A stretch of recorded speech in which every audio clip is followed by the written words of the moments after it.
یہ radio Pakistan podcast ہے۔ السلام علیکم۔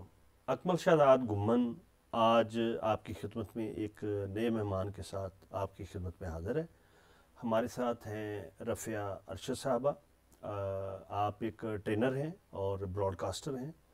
اتفاق کی بات یہ ہے کہ آج سے 20 سال پہلے ہم نے ایک پرائیویٹ ریڈیو میں اکٹھے کام کیا، کئی پروگرام بنائے۔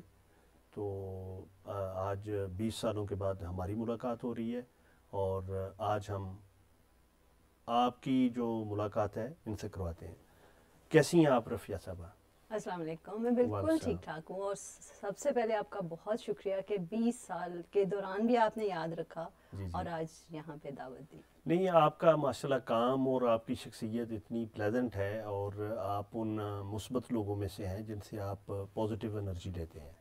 مجھے لگتا ہے کہ یہ 2 وے چیز ہوتی ہے، یہ 1 وے ٹریفک نہیں ہوتی۔ بالکل صحیح۔ آپ جس طرح کے آپ خود ہوتے ہیں اس طرح کے لوگوں کے ساتھ آپ کا انٹریکشن ہوتا ہے، اور ڈیفینیٹلی ہم جب بھی کسی سے ملتے ہیں تو کچھ نہ کچھ سیکھنے کا عمل تو جاری رہتا ہے، اور یہ آپ کی مجھے لگتا ہے بہت بڑی بات ہے جو آپ نے کہی ہے کہ آپ جب بھی ملتے ہیں یا بات کرتے ہیں کچھ سیکھتے ہیں۔ بہت شکریہ آپ کا۔ مجھے ابھی یہ پازیٹیو انرجی سے یاد آیا کہ آج سے 20 سال پہلے ہی آپ عائشہ اسلم صاحبہ ہماری کولیگ ہوتی تھیں، وہ جیسا کہ بہت اچھی شاعرہ ہیں، بہت عمدہ اور نفیس انداز میں گفتگو کرتی ہیں، بڑا پولائٹ لہجہ ہے ان کا۔ تو اس زمانے میں آپ ان سے ریکی سیکھ رہی تھیں، تو وہ ابھی ہے کہ وہ سلسلہ تبھی ختم ہو گیا؟ عائشہ، آپ نے تو عائشہ کو بھی یاد کرا دیا، وہ ہماری بہت اچھی دوست ہیں جیسے ابھی آپ نے فرمایا۔ میں یہاں پہ تھوڑی سی تصحیح کروں گی۔ تب ریکی میں کر رہی تھی، میں سیکھ رہی تھی، اور میں نے پھر عائشہ سے انٹروڈیوس کروایا تھا، اور میں ابھی تک کر رہی ہوں۔ اچھا۔ اور ریکی کے بارے میں آپ کو تھوڑا سا بتا دوں سنس آپ نے بات کی۔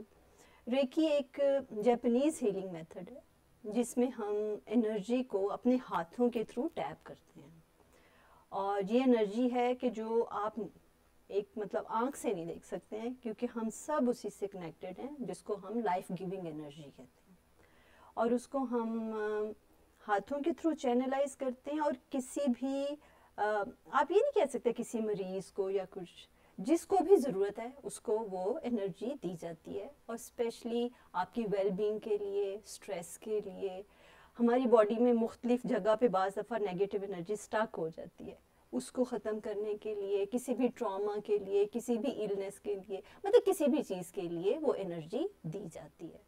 اور اس کا جو سب سے خوبصورت بات ہے اس طریقہ علاج کی، وہ یہ ہے کہ اس کا کوئی سائیڈ ایفیکٹ نہیں ہوتا جس طرح سے میڈیسنز کا ہوتا ہے۔ ہاں، اس کا ہیلنگ ایفیکٹ ضرور ہوتا ہے، اور وہ آپ کے 4 لیول پہ ہوتا ہے۔ ہیلنگ آپ کی ایموشنل ہوتی ہے، مینٹل ہوتی ہے، فزیکل ہوتی ہے، اور اسپرچول لیول پہ ہوتی ہے۔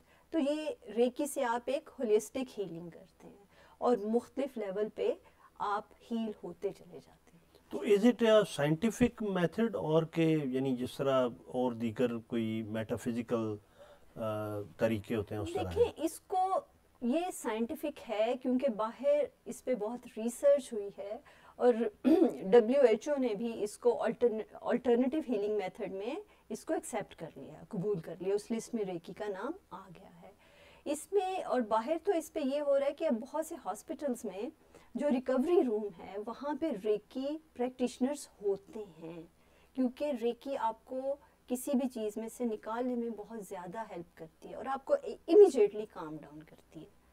تو یہ میں اگر اسے سادہ لفظوں میں کہوں تو یہ بالکل ایسے ہی ہے جیسے کوئی بندہ بہت حوصلہ چھوڑ چکا ہو، تھک چکا ہو، یا وہ اپنی ہمت چھوڑ بیٹھا ہو، یا جس طرح یا کوئی بیمار ہو بہت بری طرح، تو وہ سمجھتا ہے کہ بھئی بس میرے آخری دن ہے۔ دیکھیں، موت کا تو دن ایک معین ہے، لیکن یہ کہ آپ کی جو اسٹرینتھ ہے، جو آپ کی انرجی ہے، وہ آپ کو بہت مدد دیتی ہے to cope up with the difficulties اور ود دا ڈیزیزز، ان سے لڑنے کے لیے۔ تو میرا خیال ہے کہ یہ اسی کی کوئی ایک شکل ہے۔ آپ کہہ سکتے ہیں کہ جو ریکی ہے وہ، دیکھیں آپ نے خود ہی کہا کہ موت کا ایک دن تو مقرر ہے، ہم اس کو آگے پیچھے نہیں کر سکتے۔ بتدریج جب ہم پیدا ہوتے ہیں، بتدریج ہم بڑھاپے کی طرف جا رہے ہوتے ہیں، تو اس میں بھی ہم بڑھاپے کو ڈیلے کر سکتے ہیں، لیکن ہم یہ نہیں کہہ سکتے کہ ہم جناب یہ کریں گے تو بالکل بوڑھا ہی نہیں ہوں گے. ہاں یہ ہے کہ ہم کوالٹی آف لائف بہت بہتر کر سکتے ہیں، ہم پین کو کم کر سکتے ہیں ریکی کے تھرو، ہم پین مینجمنٹ کرتے ہیں، ہم مطلب میں نے آپ یہ سوچیں. اچھا میں ساتھ ساتھ یہ بھی بتاؤں، ریکی کی ایک اور بڑی خوبصورت چیز ہے کہ اس کے لیے آپ کو کچھ بہت زیادہ چیزیں نہیں چاہیے ہوتی ہیں کہ یہ ہے یہ ہے یہ ہے، بس آپ بیٹھتے ہیں اور ریکی سٹارٹ ہو جاتی ہے. ریکی مجھے ایک دعا کی طرح لگتی ہے. وہ اس لیے لگتی ہے کہ ریکی میں ہم ہمیشہ جو ہم نے سٹارٹ کیا پازیٹیو انرجی، ہم اسی پہ فوکس کرتے ہیں. ہم کبھی بھی نیگیٹو انرجی کے بارے میں نہیں سوچتے اور نہ ہی ریکی کو نیگیٹیولی کرنے کا سوچتے ہیں، کیونکہ بڑا تھن لائن ڈفرنس ہے، بہت باریک بال کی طرح کا ڈفرنس ہے کہ پازیٹیولی کیسے کرنی ہے اور نیگیٹیولی کیسے کرنی ہے. فزیکلی تو آپ کر ہی رہے ہیں ریکی، کیونکہ اٹس اے ٹچ تھراپی، آپ نے ٹچ کے ساتھ کرنی ہوتی ہے، لیکن یہ آپ ڈسٹنٹ بھی کر سکتے ہیں. مطلب کیسے ڈسٹنٹ کیسے کر سکتے ہیں؟ میں ادھر بیٹھی ہوں، ابھی مجھے انگلینڈ سے کسی کی کال آئی ہے کہ میری یہ پرابلم ہے، پلیز مجھے ریکی بھیج دو، تو میں اس کو ریکی اسی ٹائم تھرو سمبلس میں اس کو بھیجوں گی، کیونکہ وہ انرجی جو ٹائم اور اسپیس سے بیونڈ کام کرتی ہے، وہ میں اسی لیے کہتی ہوں کہ انرجی ایک دعا کی طرح ہے، کہ ریکی ایک دعا کی طرح ہے کہ جو آپ کہیں پہ بھی بیٹھے آپ کر سکتے ہیں. بالکل صحیح. اچھا میں دل میں خوش یہ ہو رہا تھا کہ شکر ہے میں نے ریکی کو ریکی نہیں کہہ دیا. ہاں بہت اچھا کیا. اور اچھی بات یہ ہے کہ دیکھیں رفیہ کہ آج سے 20 سال پہلے بھی جب ہم پروگرام کیا کرتے تھے پنجابی کا، غالباً وہ 2 گھنٹوں کا ہوتا تھا، بیچ میں میوزک بھی ہوتا تھا یعنی گانے والے. تو آپ کو یاد ہوگا کہ اس زمانے میں بھی ہم اسی طرح باتیں کرتے تھے. ابھی بھی ہم نے بات، یہ تو انٹروڈکشن میں ریکی کا کہیں تذکرہ ہی نہیں ہوا، لیکن اس پہ میرے خیال میں ہم اچھا خاصا بول گئے ہیں. جی تو آپ کو یاد ہے کہ وہ ہمارے جو پروگرام تھے وہ آپ کو اگر آپ پیچھے یاد کریں تو آپ کو کیسا یاد آتا ہے یا کیسا فیل کرتی ہیں؟ دیکھیں کیونکہ وہ مجھے لگتا ہے کہ وہ ٹائم نا، مجھے یہ لگتا ہے کہ جو ٹائم گزر جاتا ہے نا وہ ہمیشہ اچھا ہی لگتا ہے آپ کو. بعد میں جب وہ گزر رہا ہوتا ہے تب وہ بہت مشکل ٹائم ہوتا ہے، لیکن اس میں ہم نے مطلب بڑے کھلے ڈلے طریقے سے پروگرام کیے، پنجابی میں پروگرام کیے، اردو میں پروگرام کیے، مطلب ہے کہ عورتوں کے حوالے سے ان کے ایشوز پہ پروگرام کیے. میں نے ایک کریکٹر ڈیولپ کیا تھا، بچی کی آواز میں نکالتی تھی، وہ میں نے ایک ڈیولپ کیا اور اس کا نام شاید میں نے اپنے ہی نک نیم پہ رکھا تھا، گڈی کی بات، کچھ اس طرح سے. وہ کافی انٹرسٹنگ تھا. آپ کے ساتھ پھر ہم نے ایک پٹاری کیا تھا. جی وہ عائشہ اسلم صاحبہ کا آئیڈیا تھا. وہ اتنا خوبصورت، اور وہ جس طرح ابھی آپ کے ساتھ بات ہو رہی ہے، میں اور عائشہ ہم کرتے تھے، تو وہ ہم اسی طرح بس باتوں سے بات نکلتی تھی، اسی سے کوئی جوک، کوئی ہنسی، تو وہ کافی اچھا تھا. اور سب سے میں یہ ضرور ایڈمٹ کروں گی کہ وہ میرا کیریئر وہاں سے سٹارٹ ہوا تھا. بالکل صحیح. میں نے وہاں سے سیکھنا شروع کیا تھا. ادروائز تو مجھے ریڈیو کا سننے کا پتا تھا، لیکن ریڈیو میں کام کیسے کرتے ہیں وہ مجھے پتا نہیں تھا. تو یعنی آپ کا جو براڈ کاسٹنگ کی طرف آنا تھا یہ ایکسیڈنٹلی تھا؟ یہ بہت ایکسیڈنٹلی تھا. ایک دن میں بیٹھی ہوئی گھر میں کچھ کر رہی تھی، عائشہ اسلم کا فون آیا، نہیں اڑیے تو کتنے میں؟ میں کہا میں تو گھر پہ ہوں، تو آ جا. میں چلی گئی اور جاتے انہوں نے کہا کہ اس طرح سے ہے، یہ نیا چینل بن رہا ہے، ان کو لوگوں کی ضرورت ہے، تم آ جاؤ. میں نے کہا یہ اچھا. میں ایک دم سے ابھی بھی میرے تاثرات بالکل ویسے ہیں، مجھے سمجھ نہیں آ رہی تھی کیا کہوں. پھر اس کے بعد وہاں کے جو سی او تھے ان سے بات ہوئی، انہوں نے کہا ہاں آپ کی ٹیم ہے، آپ جو بندہ لانا چاہتی ہیں لے آئیں. تو پھر میں اس طرح سے ریڈیو میں میری انٹری ہوئی. بالکل صحیح. تو بعد میں آپ نے ایون میرے کولیگ ہیں، میرے بہت قریبی دوست ہیں جو آج کل لاڑکانہ ریڈیو پاکستان کے اسٹیشن ڈائریکٹر ہیں، عابد کاظمی، انہوں نے کہا کہ آپ ان کے استاد بھی ہیں، ظاہر ہے آپ نے کوئی ٹریننگ کروائی.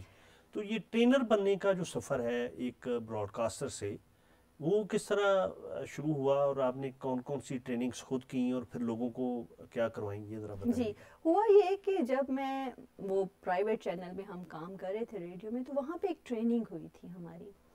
تو وہ ٹریننگ میں باہر سے لوگ آئے تھے اور سم ہاؤ ان کو لگا کہ شاید یہ لڑکی بہتر کام کر سکتی ہے، تو ان کا بڑا فوکس تھا کچھ لوگوں پہ.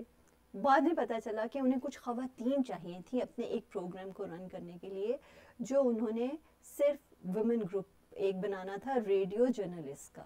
اور اس میں ان کو 5 سے 6 مطلب ویمن جرنلسٹ چاہیے تھی ریڈیو کے لیے. اصل میں نا وہ ایک بڑا یادگار پیریڈ اس طرح سے ہے کہ آپ یہ دیکھیں کہ ہمارے ہمسائے افغانستان میں ایک جنگ بالکل کی طرف ماحول جا رہا تھا، اور پھر یہ کہ انٹرنیشنل گلوبلی چیزیں چینج ہو رہی تھی، ہمارے ملک کے حالات، اور پھر سب سے بڑی ابو آل کہ جو ہمارے ملک میں میڈیا کی شفٹ تھی وہ بہت بڑی اور تھی. تب مشروم گروتھ تھی نا. جی آپ وہ اور ہم ایک طرح سے اس کے گواہ ہیں کہ کس طرح یہ پرائیویٹ میڈیا کی گروتھ اور ہم نے کس طرح اس میں چینجز دیکھی ہیں. تو آپ بات کر رہی تھی کہ وہ انہوں نے کچھ پرٹیننٹ اور پرٹیکولر لوگ سلیکٹ کیے اور ان میں ایک میں بھی تھی. ٹھیک ہے. اور پھر وہ ایک پروسیس تھا پورا، وہ ہوا، میں سلیکٹ ہو گئی، پھر ہماری پھر ایک ٹریننگ ہوئی جو بہت اچھی اور انٹرنیشنل لیول کی ٹریننگ ہوئی، باہر سے کافی اچھے ٹرینرز آئے.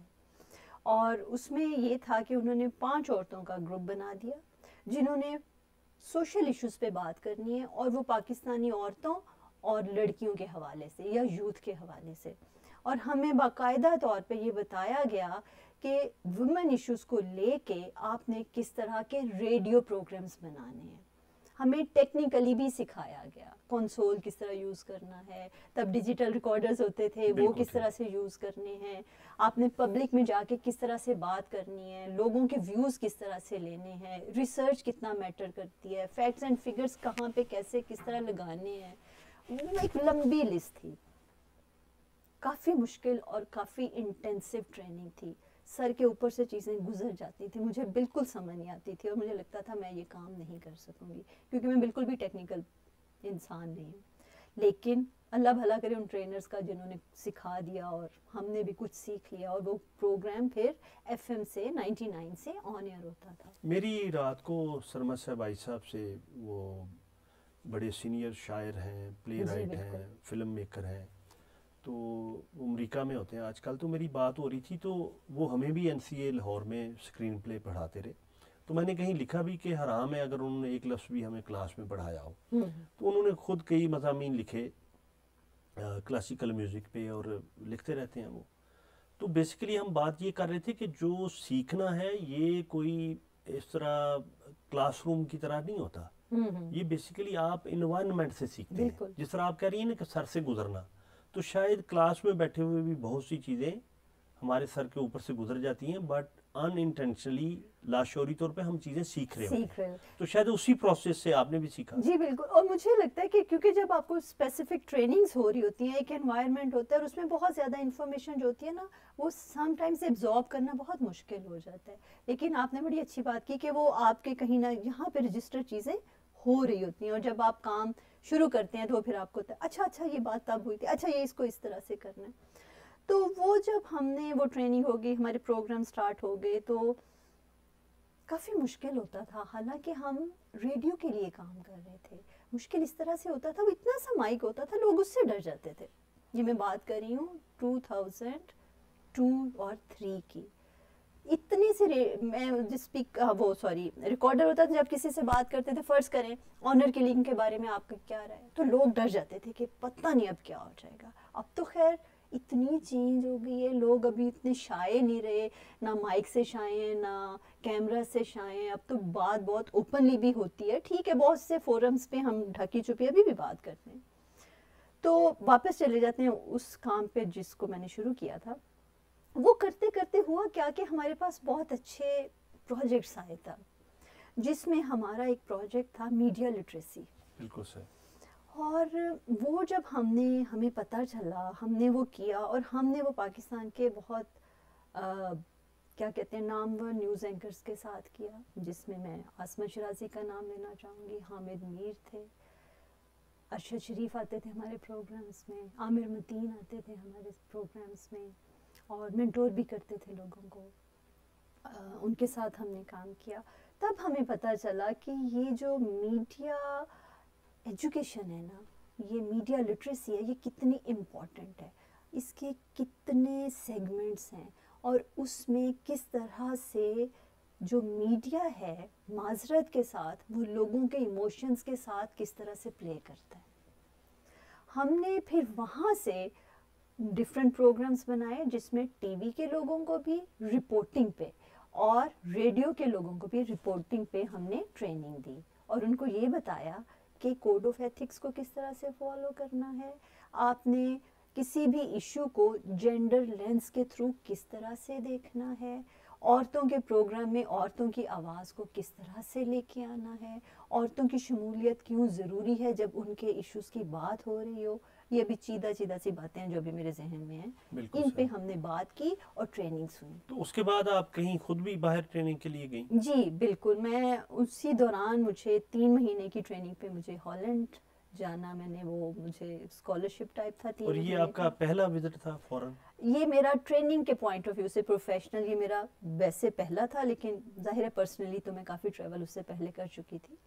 تو وہاں پہ 3 مہینے کے لیے ہم ریڈیو نیدرلینڈ نے ایک کیا تھا اور اس کے 3 مہینے میں ہم لوگ تھے کچھ 17 لوگ تھے جو افریقہ سے بھی تھے اور آل اوور دی ورلڈ تھے, آل اوور دا ورلڈ تھے 17, اور اس میں پاکستانی میں اکیلی ہی تھی. اچھا. اور جس میں کہ وہ ڈفرینٹ تھے, ریڈیو کے لوگ الگ تھے اور ٹی وی کے لوگ الگ تھے. لیکن اس ٹریننگ کی خوبصورت بات یہ تھی کہ انہوں نے ہمیں سب کچھ پڑھایا. اگر میں ریڈیو سے, انہوں نے ہمیں ٹی وی بھی سکھایا, انہوں نے ہمیں ویب بھی سکھائی, انہوں نے ہمیں بلاگز بنانے سکھائے, انہوں نے ہمیں اور ریڈیو والوں کو ٹی وی والوں کو بھی اسی طرح سے ساری چیزوں کے ساتھ انہوں نے اس کی ٹریننگ دی. بالکل صحیح. ویسے دنیا کے کون کون سے ممالک آپ پھر چکی ہیں؟ ہائے, ابھی تو بہت سے ممالک پھرنے ہیں, لیکن کافی 15-20 پھر لیے ہوں گے زیادہ سے زیادہ. بنگلہ دیش کتنی دیر رہی ہیں آپ؟ کبھی گفتگو ہو رہی تھی تو آپ نے کہا کہ آپ وہاں بھی. جی, بنگلہ دیش میرے ہسبینڈ کی جاب تھی اور اس کی وجہ سے ہمیں انٹرنیشنل جاب تھی تو ہمیں بنگلہ دیش کی اپوائنٹمنٹ ہوئی. تو کافی لوگوں کے تاثرات تھے جو مجھے ابھی ہمیشہ یاد رہتے ہیں کہ میں بنگلہ دیش جا رہی ہوں, کیونکہ ظاہر ہے ہماری ایک ہسٹری ہے جو کہ انفارچونیٹلی اتنی وہ نہیں ہے کہ اس کو خوشی سے یا ایک اچھی اس سے دیکھا جائے. لیکن خیر, جب میں وہاں پہ گئی, میں 3-3.5 سال رہی ہوں, آپ یقین کریں مجھے لوگوں سے اتنی رسپیکٹ ملی ہے, مجھے لوگوں سے اتنا پیار ملا ہے کہ اس بات کو 8-9 سال ہو گئے. میرے ابھی بھی وہاں پہ دوست ہیں, ہمارا ابھی بھی کانٹیکٹ ہے. You were in Dhaka? G, we were based in Dhaka. اور وہاں پہ پھر میں نے تھوڑی بہت بنگلہ بھی سیکھی, جو کہ میری بہت ہی ٹوٹی پھوٹی بنگلہ تھی. لیکن جو باتیں ہیں کہ انج ہو جائے گا تینج ہو جائے گا, ویسے بالکل نہیں ہوا. اور بہت اچھی لائف گزاری ہم نے. ہاں, وہاں کا ویدر تھوڑا سا تھا کیونکہ وہ بہت ہیومڈ تھا اس کے, کیونکہ ہم اسلام آباد میں رہنے والے اتنے عادی نہیں ہوتے ہیں. Otherwise it was such a nice experience. اچھا, دوسرا یہ کہ ان کا جو سوشیو پولیٹیکل اسٹرکچر ہے وہ بھی غالباً تھوڑا سا ہم سے مختلف ہے. ہم سے بہت زیادہ مختلف ہے, اور مجھے لگتا ہے کہ شاید وہ مختلف ہونے کی وجہ سے ہی ابھی وہ لوگ بہت پروگریس کر رہے ہیں. ہم گئے تھے 14 یا 15 میں, تو آپ یقین کریں مجھے وہاں پہ جا کے لگتا تھا کہ یہ لوگ ہم سے پولیٹیکلی زیادہ اویئر ہیں, یہ زیادہ پولیٹیکل. ویسے تو وہ 1947 میں بھی ہم سے زیادہ اویئر تھے, تو وہ پھر وہ ہو گئی نا, کیا کہتے ہیں, پارٹیشن ہو گئی, یا بلکہ وہ لیڈ کر رہے تھے پارٹیشن. بالکل, وہ لیڈ کر رہے تھے. لیکن آپ یقین کریں ان کا جو کلچر ہے, that is so beautiful, that is so rich, colourful, کہ اور ڈائیورسٹی نظر آتی. اور یہ میوزک کو اور ڈانس کو, ان چیزوں کو وہ بہت, یعنی آرٹ کو وہ بہت زیادہ پریفرنس دیتے ہیں. ہر گھر میں آپ جائیں آپ کو میوزیکل انسٹرومنٹس نظر آئیں گے, کوئی نہ کوئی میوزک سیکھ رہا ہے, کوئی نہ کوئی گانا سیکھ رہا ہے, کلاسیکل ڈانس سیکھ رہے ہیں. اور وہاں پہ یہ چیز میرے لیے, کیونکہ ہمارے ہاں ان چیزوں کو ہمیشہ بہت ڈھکا چھپا رکھا جاتا ہے, اور اس کو بہت اوپنلی ہم لوگ اس طرح سے نہ بات کرتے ہیں اور نہ بات ہوتی ہے, اور نہ شاید آج تک ہم ایکسیپٹ بھی نہیں کر سکے ہیں. ہمارا وہ بھی ایک مسلم معاشرہ ہے, ہم بھی ایک مسلم معاشرہ ہے, لیکن وہاں پہ میں نے جو اوپننیس دیکھی ہے, کہنے کو وہ ایک چھوٹا سا ملک ہے اور بہت نیا ملک ہے, لیکن وہاں پہ میں نے جو اوپننیس دیکھی ہے وہ مجھے انفارچونیٹلی اپنی سوسائٹی میں نظر نہیں آتی. مجھے اپنی سوسائٹی میں بہت گھٹن نظر آتی ہے. یہ بات نہیں ہے کہ وہ ہم سے بہت مختلف ہیں, ظاہر ہے دیکھیں مختلف تو ہوں گے, زبان بالکل مختلف ہے, ان کے نام بعض دفعہ جب میں شروع میں گئی تو مجھے ناموں کی سمجھ نہیں آتی تھی. بنگالی نام بڑے ڈفرینٹ, بڑے خوبصورت, لیکن بنگالی اٹ سیلف لینگویج اتنی خوبصورت, اتنی میٹھی ہے. بنگالی میوزک اور اسپیشلی روبندر میوزک تو اتنا خوبصورت ہے, یعنی ان کا لٹریچر اور جو میوزک ہے دونوں بڑے ریچ ہیں. اور ویسے میں آپ کو بتاؤں کہ بر صغیر میں 2 اسکول آف تھاٹ جو میوزک ہیں وہ راج کرتے رہے ہیں اور کر رہے ہیں بڑی حد تک. دوسرے بھی کوئی, یعنی اس کا مطلب یہ نہیں ہے کہ دوسرے جو کلچرز ہیں یا جو اسکول آف تھاٹ ہیں میوزک کے وہ کو کم تر ہیں, ایسی بات نہیں ہے. سب کی اپنی اپنی خوبصورتی, جیسے اللہ کی مخلوق ہے تو ہر انسان کے اپنے ٹریٹس ہیں, سوسائٹی کے اپنے ٹریٹس ہیں, اسی طرح انسانوں کے بھی مختلف شیڈز ہیں. لیکن 2 اسکول آف تھاٹس جو میوزک کے ہیں انہوں نے بہت ڈومینیٹ کیا ہے بر صغیر میں. وہ ایک بنگالی اسکول آف تھاٹ ہے میوزک کا اور ایک پنجابی فوک. تو اس میں تو کوئی شک نہیں ہے, اور میرا خیال ہے کہ ہمیں رسپیکٹ کرنی چاہیے ایک دوسرے کے کلچر کی اور آرٹ کی, اور اسی طرح غالباً سوسائٹیز آگے بڑھ سکتی ہیں. میرا خیال ہے کہ یہ جو ٹالرنس ہوتی ہے نا وہ کسی بھی سوسائٹی میں بہت ضروری ہوتی ہے. ایک دوسرے کو ٹالریٹ کرنا, ایک دوسرے کی رسپیکٹ کرنا. اگر آپ کے ویوز مجھ سے مختلف ہیں تو اس کے بجائے کہ میں آپ اس کی رسپیکٹ کروں, نہ کہ میں آپ سے قطع تعلق ہی کر دوں, لڑائیاں شروع کر دوں. وہاں پہ جو مجھے بہت خوبصورت چیز لگی, جو ہمارے ہاں شاید مجھے جہاں پہ میں رہتی ہوں وہاں پہ نظر نہیں آئی, کہ کس طرح کلچرز کی ڈائیورسٹی تھی. ایک سائڈ پہ محرم بھی تھا, میں نے خود وٹنس کیا انہی دنوں, اور درگا پوجا کی بھی چھٹیاں تھیں. محرم کا پروسیشن بھی ہو رہا ہے, درگا پوجا کے بھی پروسیشنز ہو رہے ہیں, اور وہ درگا پوجا ان کی بہت بڑی چیز ہوتی ہے, اور اس میں وہ ڈانس, ڈھول, میوزک بہت عروج پہ ہوتا ہے. جبکہ جب ہم محرم جو بنا رہے ہوتے ہیں وہ اس کے بالکل اپوزٹ ہوتا ہے. لیکن وہ بڑے آرام سے چیزیں ہو رہی ہیں. ٹینس تھوڑی سی ضرور تھی, لیکن سب کچھ سائڈ بائی سائڈ ہو رہا ہے. آپ بھاگ کے جائیں تو ادھر چلے جائیں گے, اگر آپ نے وہ مجلس میں جانا ہے تو ادھر چلے جائیں. وہاں پہ وہ نہیں تھا کہ ہراسمنٹ ٹائپ چیز نہیں تھی کہ اچھا میں اپنی تہوار کو اس طرح سے نہیں منا سکتا. بدھسٹ ہیں وہ منا رہے ہیں, اور ان کے جو اپنے بنگالی جو ان کی چیزیں, جس طرح ہم گئے تھے تو جاتے پہلا ایک ایونٹ تھا جو کہ بنگالی نیو ایئر تھا, 14 اپریل کو ہوتا ہے, شوبو نوبو برشو, نئے سال کی وہ مبارک دیتے ہیں. میرے لیے وہ بہت نئی چیز تھی, لیکن وہ بڑی خوبصورت تھا. وہ اسپیشل چھٹی ہوتی ہے اس دن, اور ایک اسپیشل رنگ کے کپڑے پہنتے ہیں, اور اسپیشل کھانے بنتے ہیں, اور میری تو آنکھیں کھل گئی کہ یہ کیا چیز ہے. اتنی خوبصورت بھی کوئی فیسٹیول ہو سکتے ہیں جس میں اتنے رنگ, میوزک, کھانا, اور لوگ جس طرح ہم عید پہ ملتے ہیں, وہ مجھے عید ہی لگ رہی تھی. بالکل ٹھیک. اچھا, تو ابھی آپ کے یہاں کیا پلانز ہیں؟ میں پچھلے دنوں میں پی ٹی وی پہ آپ کا توسیع قیدر شو میں دیکھ رہا تھا کہ آپ بڑی نفاست سے اور رکھ رکھاؤ سے گفتگو کر رہی تھی. تو کیا آج کل آپ کے پلانز ہیں اور کیا آپ کر رہی ہیں؟ دیکھیں, کیونکہ میں اب کافی کوئی 10-11 سال کے بعد واپس آئی ہوں, تو ابھی ویسے کہاں سے واپس آئی ہیں؟ ابھی میں کینیا سے واپس آئی ہوں. اچھا گڈ. تو ابھی میں دیکھ رہی ہوں کہ کیا کیا جائے. جو کام پہلے چھوڑ کے گئے تھے وہیں سے شروع کیا جائے, کوئی نئی چیزیں کی جائیں, آپ جیسے دوستوں سے ملا جائے, کوئی نئے ایونیوز, نئے پروجیکٹس کیے جائیں. تو ابھی تو ملاقاتیں ہی جا رہی ہیں, دیکھیں کیا ہوتا ہے. بالکل صحیح. چلیں, بہت اچھا لگا آپ تشریف لائیں اور آپ سے گفتگو رہی. تو انشاءاللہ کسی اگلی ملاقات پہ آپ سے اور باتیں بھی کریں گے. تو آپ کی آمد کا رفیہ ارشد صاحبہ بہت شکریہ. آپ کا بھی بہت شکریہ for having me here. Thank you so much. اس کے ساتھ ہی اکمل شہزاد گھمن کو آج کے اس پوڈ کاسٹ سے اجازت دیجیے. اللہ حافظ.